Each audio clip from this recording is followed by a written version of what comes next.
I invite you to connect with the voices of the Bible as we listen to God's word from Revelation 21, verses 1 through 6, and chapter 22, verses 1 to 5. Today we encounter John's breathtaking vision of God making all things new, a powerful conclusion to the Bible's grand story. These passages overflow with images of abundance, healing, and transformation that speak directly to our hearts when we long for renewal in our lives and world. John received these visions while exiled on the island of Patmos, writing to churches facing persecution and uncertainty. After revealing cosmic battles and divine judgments throughout Revelation, John now shares the ultimate good news. God wins, and creation gets restored beyond our wildest dreams. This isn't escapist fantasy, but profound hope for struggling believers. The original hearers needed assurance that their faithfulness mattered, that God's promises would triumph over Roman oppression. John's vision answered their deepest questions. Where is this all heading? Will our suffering have meaning? The answer comes in images so beautiful they've inspired believers for 2,000 years. The passage opens with complete transformation. I saw a new heaven and a new earth. This isn't God scrapping creation and starting over. The Greek word for new means renewed, like a restored masterpiece. God doesn't abandon what God creates, but transforms it into something even more glorious. Then comes the heart-stopping announcement. Look, God's dwelling is here with humankind.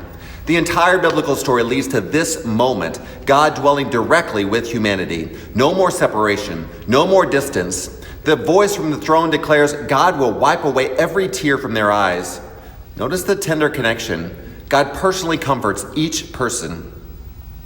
The second part reveals the New Jerusalem's life-giving center. Picture this, a crystal clear river flowing from God's throne, bringing life wherever it goes.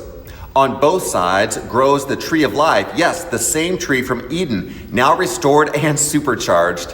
This miraculous tree bears 12 kinds of fruit, producing a fresh crop every single month. Talk about abundance. The leaves themselves bring healing to the nations. Now here's what strikes me most. Everything flows from God's presence. The river, the healing, the light that replaces sun and moon, all of it streams from the throne. God's presence transforms everything it touches. And that final promise, to the thirsty I will freely give water from the life-giving spring.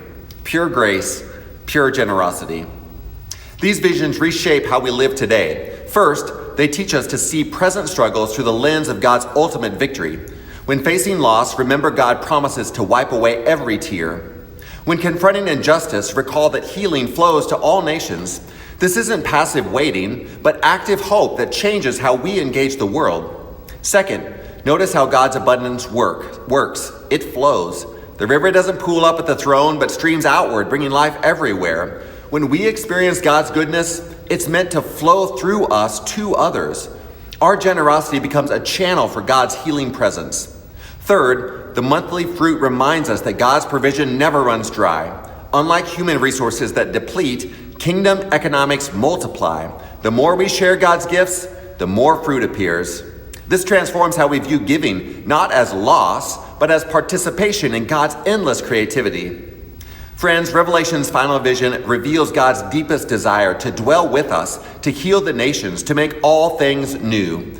The one seated on the throne declares, I am the Alpha and the Omega, the beginning and the end, reminding us that all of history flows toward this beautiful restoration. Right now, God offers this invitation. To the thirsty, I will freely give water from the life-giving spring. This isn't just a future promise, it's a present reality wherever God's life-giving water flows. Today, receive that gift. Let it flow through you to bring healing to others, because the God who says, look, I'm making all things new, is already at work, transforming our world through generous hearts like yours. These words are trustworthy and true. Come, drink deeply, and become part of the healing river.